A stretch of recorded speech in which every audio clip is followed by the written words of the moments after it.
It's time for another Playful Humans podcast. I'm your host, Mike Montague, and you can find us at playfulhumans.com. My guest this week is Angus Clark, General Manager at Song Division.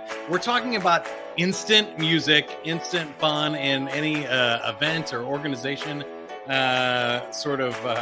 party you have, improvisational music and on-the-spot songwriting with Angus Clark. I'm super excited to dive into it. If you're ready to rediscover the power of play as an adult, go to playfulhumans.com. Here we go. Oh, and songdivision.com.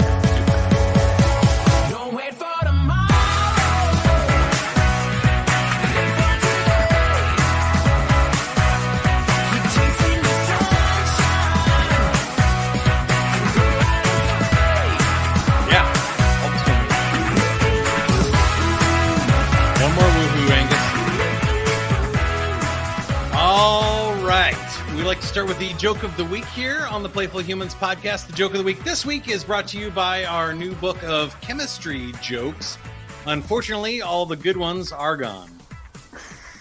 Okay, the official joke of the week is I sued the airport for losing my luggage. Unfortunately, I lost my case again. Okay, do you have a joke for us? Yeah, I got one. It's kind of a mix between a dad joke and a musician joke. It's a So, did you hear about the bass students' second lesson? No. Of course not. They missed it. They had a gig. Hey, there you go. This was I a like favorite. That. I was going to go the other way. I had one. Did you hear about the how do you get a bass player to stop playing? I think that doubles for a lot of that. Yeah. I mostly hear that as a guitar. Put sheet music in front of them. Yeah. How do you get a guitar player to turn down? Put sheet music in front of them. Yeah. But the dad joke part of that was that my daughter was looking for a instrument to play, and I said, you should play the bass. Everybody needs bass players. Everyone's going to pick guitar. And so she was like, yeah, okay. So I got her like the world's smallest bass. It was like the size of a ukulele, but it was a regular bass. And nice. we took her to a School of Rock program. And there were 3 drummers and 10 guitar players and 2 keyboard players and 1 bass player was my daughter, Lily. So I was just like, see? Starting lineup, day one. It's funny because it's true. That's the thing. That's how that works. I like good hacks like that, though. That's one of the things about building a playful career that I found. I love things that kind of like kill 2 birds with 1 stone. Like as a DJ, I found out that it's a life hack that you can go out, meet girls, and get paid $100 to go to a bar for 4 hours. That's a pretty good deal than like the reverse of having to pay $100 to get out there. And stuff. Absolutely. So, yes. I love things like that. And with performing, I found so much of it is just like being willing to show up and do bad free gigs and the, Sunday midnight to 5 a.m. shift on the radio. And then you get a slightly less crappy, gig, and just being available, willing to show up and doing what other people won't is a good start here for our podcast for sure. I think that for performers, we have to live the mantra, if you're going to do something, do it well, because I think that a lot of the lessons I've learned over the years, any gig you're on, you may be presenting to someone who can get you your next better gig. So it's never worth doing a bad gig. You should always go represent yourself well, because you never know who's there and where it could lead. The flip side on that for a lot of people in the entertainment and performing is that you get other folks trying to leverage that notion, what we call exposure bucks, in order to get you to work under your rate. And so you need to establish what your value to the project is and say, oh no, you got to come play this. You're going to playing in front of really cool people. It's like, I play in front of a lot of really cool people. I've done a lot of charity events, yeah, for free for exposure, and sometimes they do pay off. Sometimes you get a nice high paying gig out of it, and that's how they keep you going. But you do have to decide in your career at what point you want those exposure bucks. But the one thing I'll add to this discussion, because we went right into it, and it's great already. Whenever they're doing high quality video or audio recording, that is one you can do for free because that stuff is expensive. And so those are the ones. If you want me to show up, you just hire a good AV crew and I am there. Yeah, that's a bargaining chip. Do I get the access to the video? And the photos, yeah. If you got a good photographer and I'm going to get some good photos in front of a huge crowd or a good video clip with high quality audio, that's a good way to bribe people for sure. Always roll tape. Jack Black said, always roll tape. Always roll tape. If it's not on film, it didn't happen. So I guess let's set up song division first. I appreciate the pun, and I think people probably don't even know that this was possible because I didn't, even though it kind of makes sense. But tell us about the organization and what you get to do and how you play for a living. Great. So Song Division's been going for almost 20 years. It was founded in Australia. And our core program is an interactive songwriting activity that most of our clients use in team building or in place of a keynote or as an energizer, kind of a short form energizer.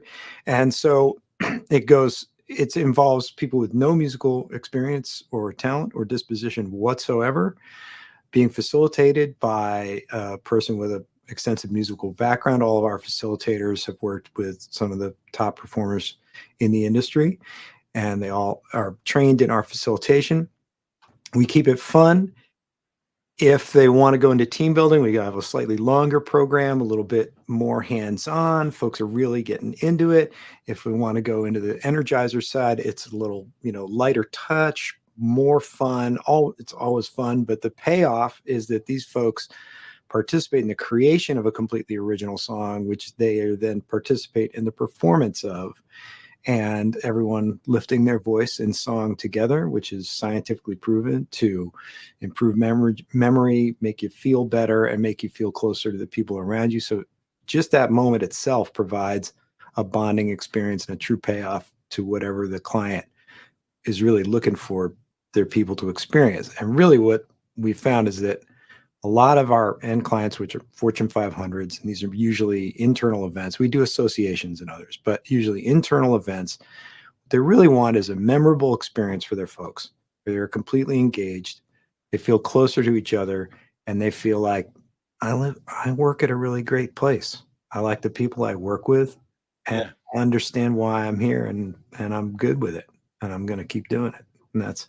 I think it's super fun, and just to get an instant song for a product launch or a keynote speech or even just your company and the company culture and stuff is a really fun activity, and those things are powerful and memorable. And I think it's a little bit of magic, which is what I love. I do a lot of different types of performing, from public speaking to Lego building workshops or DJing and other entertainment hosting stuff. And I always think about, like, what's that magic? What's that moment in a thing that people haven't seen before, or that makes them think or makes them laugh, or the thing that's going to be memorable at the end of the event? And I gotta think that a song division experience like that becomes one of those magic moments. And even the act of writing a song, which is where I want to go with you too, becomes that, because I think people that don't do it very often think that it is magic. They're like, oh my gosh, I could never write a song. I'm not creative, or I don't know how to play an instrument, so I don't know how to write an original song on the spot. But when you and your team have been doing this over and over again, day in and day out, and you've done it thousands of times, it's not magic anymore. You have all of these tools and skills that you've practiced. So can you talk a little bit about that, of like how that happens behind the magic behind the scenes? Okay. Well, yeah, I think the main principle is that we create a format so that what these folks are doing is essentially some form of problem solving. And if you're looking at, like, mentioned a Lego workshop. There's lots of folks who do build a bike. And have we got any research on how safe those bikes are at the end of the day? That's true. And who the kids are that wind up riding them. It's a problem solving thing. Everybody has to get together, and we want to get the best result by bringing everybody to the table. And so what we do is we have a strict format that can be compressed for timeline or enlarged.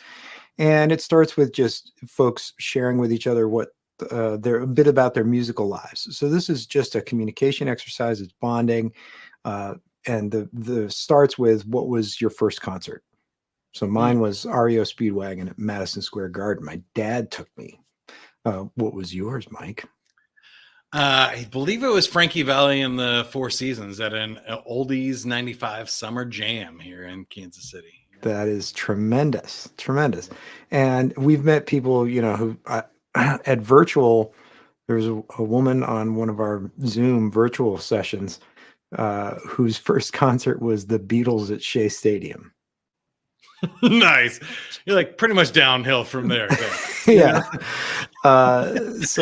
And we've heard them all, and the demographics are amazing. And there's times where it's like all boy bands, or there was a couple of months where every job we did, someone's first tour was Janet Jackson's Rhythm Nation tour. And I'm in the Cher's band, and some of the folks in the band were in the band on that tour. So I actually know perform with some of those folks. One of my buddy's first concerts was Milli Vanilli.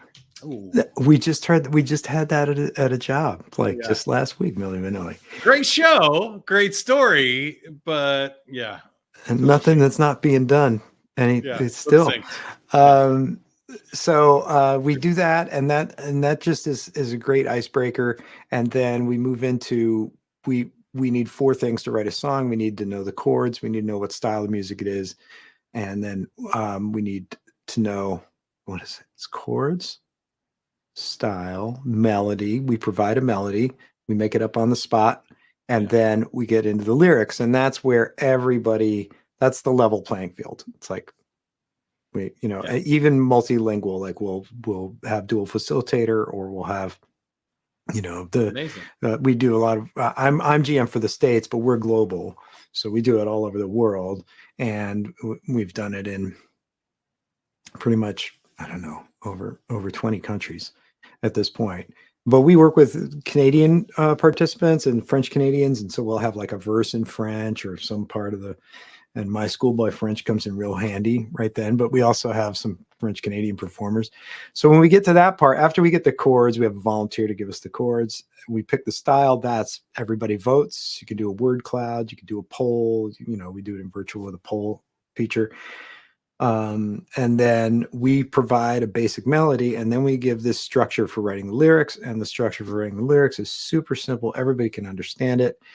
And then we get in the lyric writing process, and I'll just talk about it from where we have an ideal amount of time and folks are working in rounds at tables.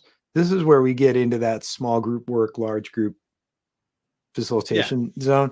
And we actually start with individual work, because a lot of these activities, Lego building or anything, the high energy or more extroverted, I don't want to use like labeling terms, but the somewhat more extroverted personalities will have a tendency to move very quickly. And then other extroverts who are also lazy may just back off because, well, Bob's got this one. or the introverts may be like, I was going to say maybe we should start with the blue pieces rather than the green, but that nobody asked me. So you get disengagement very quickly at that point. And so we start with individual work. Which is what a lot of artists have to deal with, the blank page, terrifying blank page. But I think everybody has to, don't need to be an artist to have to deal with the blank page. There's you get assigned something, boss says, hey, get me. There's tricks for that, right? I'm sure you're going to share some for the lyrics, but I think for writers and stuff, I mean, ChatGPT now can give you an outline or give you some topics. Or I always have this thing where I kind of consume before I create. So it's been identified as a creative process too, but just go like, if you're going to write a stand-up comedy set, go listen to 10 stand-up comedy sets, then go walk outside or jump in the shower, and you'll start looking for content in your world and kind of let it all swirl together. And I found by like more inputs, I get more creative output. If you just sit in a blank room with a blank page, it's hard to come up with anything, right? You need some triggers. Yeah, that's absolutely true. There's also just kind of denying yourself a lot of input so that your brain has to start creating stuff. Yeah, that's for after. you. Yeah, after you get the input. So we actually go for 2 minutes of, hey, there's not going to be any music in the room. There's not going to be anything. It's you, and we don't, in that moment, we're not encouraging folks to use ChatGPT right then. It can be a problem solver. We're not averse to it, mostly. Yeah.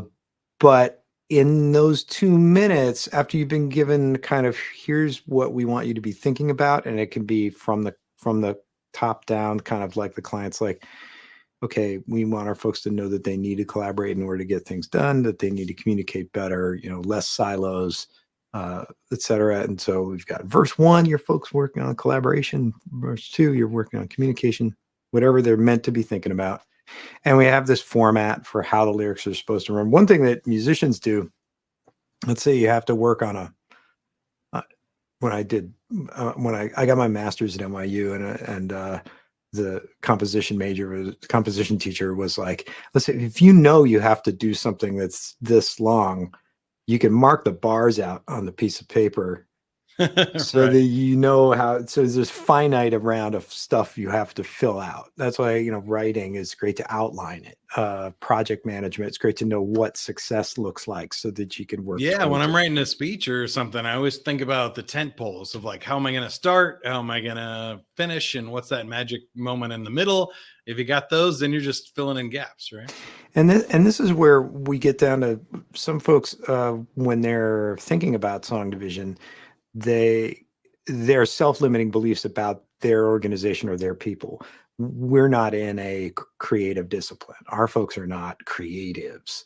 Right. So, but everybody has to use the creative part of their brain when they are problem solving. That's when people get most engaged with their work, when they feel confident, like, hey, if I spend my time on this, I can solve this thing. And that's your creative brain taps in, you get engaged. And competition is just another version of that. If we're talking about games, a lot of the game, they rely on competition. Well, I mean, what are you solving for? You're solving for how to beat the other team, essentially, right? And that just takes they're faster than us. All right, we got to speed up, or they're using this technique that we haven't even tried yet. Let's figure that out. Again, you're solving a problem, you're getting engaged. So when we go to this lyric writing thing, my blank page thing is you just write down the first thing that you can think of. And then drafting and editing is where the work comes in. That's where the professionals make their money too. I think a lot of people miss that. They go, well, I'm not a very good writer. And you find out that most writers are not very good on their first draft. That's why they pay for editors and copy editors and people to go through and help them organize it and all kinds of stuff. Yeah. That's where it's all at. And, you can refine the life out of something that's truly artistic. And there are, or some, there are records by really famous bands that I could point to where it's just like that, I'm sure the demos sounded a lot better than the final record. Just too much time. Well, how do you balance that? I do think with some creative things here on this podcast, we talk about a lot of different types of play, and I'm all for somebody that is very much a do it live person, because I feel like my first draft is going to be 80% there if I just go live like we do with this podcast. And then could we make it 20% better if we spent 2 weeks and we wrote, questions and did a bunch of research and maybe, but this one will have already been out there and I'll moved on and learned a lesson and iterated on it in the time that would have taken to do that. And I'm wondering with the song, I've kind of heard of this with a lot of the writing that I've done too, is like business writing or creative writing, that you have to get to a point where you decide that it's good enough, or tweaking with it anymore would make it worse. Right. How do you do that with a song, to know that, like, especially if you're going to record it Yeah. or something, that this is something worthy of being recorded? Because you could continue to work on it for the rest of your life, really. Yeah, that I think the saying that I've heard in relation to that is that an artwork is never completed. It is simply abandoned. Hmm. And I Yeah, think that was from a painter's run out of ideas. perspective. But it was just kind of like, I could keep going, but okay, I'm going to call it done. And again, yeah, that's part of where teamwork and collaboration really comes into play, or, Hmm. whoever you use as a sounding board. I mean, everyone in my life has been super valuable to me. Just with my wife, it would be something like, I don't know, I can't, can you hear there's like a weird noise right here in the song, in the recording? And she's like, there's nothing there, honey. I was like, okay, it's fine, it's No, done. nobody's ever going to hear that. Yeah. So anyway, if we just get back to the song division process, Yeah. we have these folks do the 2 minutes individual work, and then you go around and everybody reads what they've got. And if you've got one line, if you've got 2 lines, if you've got, some people write a sonnet in that amount of time, at least everyone is called upon to participate in the process. And then it goes more to committee, like, well, that's really cool, but let's merge it with this and let's merge it with that, as opposed to, hey folks, you have 2 minutes to write, to work together. So if you don't Right. give a format for working together, right? If you don't give some guideline, like any game you do, you have the rules, like you have to go in turns, you can't hit it more than twice. This, everybody has to, I don't know what the rules for hacky sack are, but there's probably some rules. And you have to have that kind of guideline in order to facilitate around different personality types, and making sure that every voice is heard in some way at some point. In the broader process, once you get down to the editing, like we get the lyrics up on the screen, and at that point I've got the whole room back focused on it. And then you'll start to get some louder personalities just being like, can you remove the comma and change this to that, and and you'll hear that. But that's part of. And then I saw online a couple of different things. It sounds like maybe you perform it together as a group, or practice it as a group, and then you have your professional singers like record one, or how does that work? Yeah. So at the end of every session, the whole group, the band performs it with the whole group singing. We have that's basic program is called the team anthem, and it has, can go longer, shorter, more deep touch, more light touch. But we also have what's called a song slam, where we break the main group into multiple groups. Each group is facilitated through its own songwriting session. Then they come back together and they have a battle of the bands. And then the winning song from that is then everyone's song. So it's like a Thunderdome thing. 3 bands enter, 1 band leaves. Thunderdome reference is free for anybody that's out there. If you haven't seen the movie, you should probably go see it.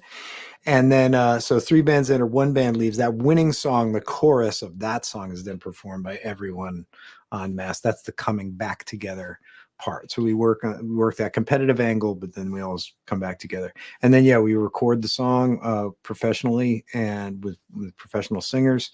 We usually do a kind of a gang vocal thing around the chorus, so you feel we've actually even recorded the live audio of the group singing it and layered it into the recording afterwards. So awesome. They have their voices on it.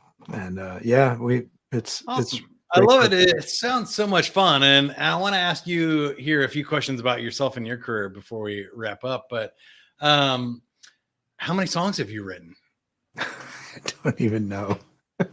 You don't even know anymore. I don't even know. I mean, Thousands, I'm guessing. I've been doing song division for just over 15 years. So, Yeah. and there's just been a lot of songs that I've participated in writing with client groups. You mentioned you went to school for this, and I'm always interested about the early part of the career because I feel like so many people feel like they have to be a starving artist, and sometimes that's true. But most of the professionals that I found that are still doing it at our age have found a way to make money. They're not trying to be the next insert name here, performer who's selling millions of records. They're really found a way to make a living doing stuff like what you're doing, or studio music, or other types of performing locally and stuff that pays for their career and allows them to keep doing it. So how did you make the jump? What did you do out of school, and then how did you find song division in the first place?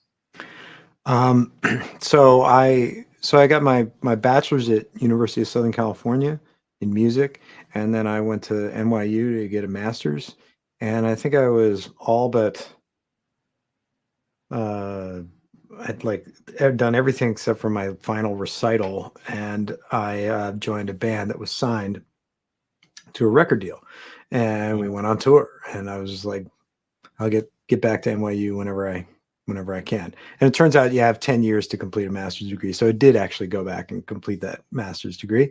Nice. Yeah, but at the time I joined that band, and then joining that band led to me getting hired by a new age artist named Kitaro, a Japanese artist.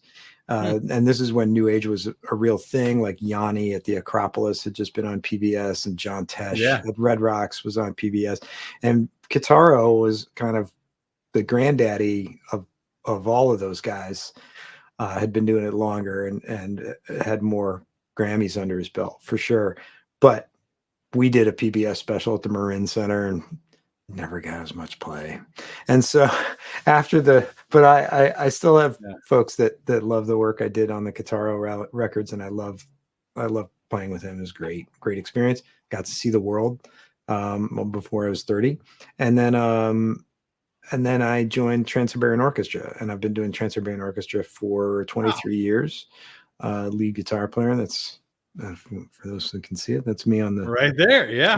Cherry picker, the same one that Taylor Swift uses. And so I've been very fortunate in my career as a guitar player. But once I settled into the Trans-Siberian Orchestra, that's 2 months a year you're working, and my wife and I we have a daughter, and I was kind of like, well, I could fill out the rest of the year with something that's a little bit more regular than trying to hook up other touring jobs. But I still did. I did the Cher. I've played with Cher. I've played with other artists of note and I was also in the one thing that kept me home and was still great was being in Rock of Ages on Broadway. I was in the original production of Rock of Ages on Broadway as a sub, but a very regular sub for about the 6 years that it was running. But early on, I got called by a drummer friend of mine to do a session for Song Division. It was one of the first sessions that Song Division did in the States. Our founder, Andy Sharp, he'd come over here and ran these 2 sessions, and I just really enjoyed it because I also had worked day jobs. I'd worked at L'Oreal and a bunch of other organizations doing sales reporting, database management, and things of that nature, and some executive assistant stuff. But more the database management was more my cup of tea because I had a background with computers. And so when I got into the session with Song Division, it was just an easy fit because I kind of understood all the folks, the day job folks, and I understood the musician folks, and I can string a sentence together. And I'd taken a bunch of songwriting classes because that was very important to me. And it's kind of fitting all these pieces of a puzzle together. It's a nice little problem solving endeavor. Yeah, I love that. And that's exactly where I've kind of landed in my career. And I think a lot of people do too, is it's rarely ever one thing that gets you a career, right? It's combining a few different spaces, and being able to go between groups becomes extremely valuable. And so when you have experience as a live performer, it helps you in the corporate world. And then when you're doing a corporate event, you're bringing something that other people don't have. And it sounds like you were a lot more successful than me, but I always joke that like a mediocre radio DJ in Kansas City is a really funny sales trainer. You know, like if when you change markets, you make some different waves in different spots that really helps come together, and that's really cool. And I'm pretty sure I've seen you perform at some point with Trans-Siberian Orchestra, because you know with I was on the Christmas station too for a while, and plenty of comments there. We love playing. I'm in the West Coast band. We play the Kansas City show every year. I've been in Kansas City for Christmas like almost half the Christmases in the last 10 years, because we very often play there like the day after Christmas. So we'll roll in. Yeah, the band is big for sure. We'll roll in on Christmas Eve and we'll have Christmas Day there. We used to stay down by Hall's Plaza, right? Yeah. And I can't remember, it was that hotel. I'm blanking on it now too, but Crown Center and all Hall's Plaza. Now we stay out by the Country Club Plaza area. It's really nice the Plaza there. Lights and all the good stuff there. The other thing you said about your career, which I appreciate, is that I think people miss it sometimes, and I guess as a guitar player, or when you're not the lead singer and stuff, it comes into a lot of things that I try to encourage people too, is I think sometimes they think if they're not, Mr. Beast on YouTube, then they're not popular. Like, well, no, 300 million subscribers is nice, but you can make a really good career, pay for your family, have a nice time, and do that with 1,000 or 10,000 subscribers. And I'm sure most of the world has no idea who you are. But if you're making a living and, you're living in Southern California and doing what you love for the rest of your life, it sounds like a win for me. Right. And I love that you were able to piece together a career doing a bunch of different stuff that worked for you and your lifestyle too. Well, yeah, I embrace the diversity of activity. And I never really thought of myself that way, but I think as I kind of look back, it's kind of true. Sticking to just one thing too much of the time has a tendency to get in my way in terms of happiness. So it's nice to have the different things, and most people are it's the gig economy for me. Yeah. But I think that whatever you do, the things that really make your day good or not are the people you work with. If you truly enjoy the people that you work with, and that you get engaged with problem solving in some way, you embrace the playfulness of problem solving. I think that's where the playfulness comes in. And then there it's somewhere in there, whatever you do, there is a craft, and there has to be something appealing to you about the craft itself. Skill building of some kind. Yeah, right. Something in there. Making a mark, some sort of excellence. Something inherent to the discipline that you find allegiance, aptitude for. Something makes you feel good about it. Like, okay, yeah, that one came out good. Let me do another one. I love it. Are you ready to play a game? Sure. All right, here we go. We're playing Survey Says. We asked 100 people to name something that happened to Snow White. What happened to Snow White? She ate an apple that made her go to sleep. One answer, ate the poison apple. Again, we're just looking for one of our top 5 answers here. If you get 2 out of 3, you win. She lived with 7 dwarves. She fell asleep. She was kissed by a prince and lived happily ever after. Number 2, Name something that can blow a fuse. Hair dryer. Hair dryer. Number 3. Lights, air conditioner, fuse box would make sense. And person came in at number 5. The fuse box blows the fuse. Is that metaphorical? Name something that could spring a leak. hot water heater? Hot water, and yes, number 1. Then pipes, hose, waterbed, and boat. The hot water heater's got to be number 1 because that's the silent killer. That's the one you just everybody's like, I had no idea it had a slow leak, and then you're done for. No, not good. Congratulations, you win. We'll get you some applause here. And that means that you win a free 30-second commercial for yourself or Song Division. How can you help us, or how can we help you? Well, just spread the word. Song Division, global company, wherever. If you have an organization that wants to get your people together, get them all singing the same song, get them headed in the right direction, and have a great time doing it, get in touch with Song Division, info@songdivision.com. I'm Angus, I'm the general manager for the States, and that's Angus@songdivision.com. Give us a call. You got your legal division, you got your accounting division. We're your Song Division. There you go. You nailed it. Songdivision.com. Angus, thank you so much for being here and sharing your story. I loved getting to know you, and we're going to have to do an event together very soon. So we'll talk about that when we're gone.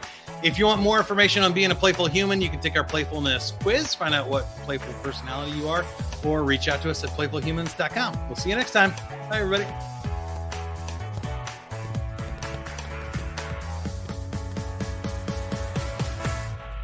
For the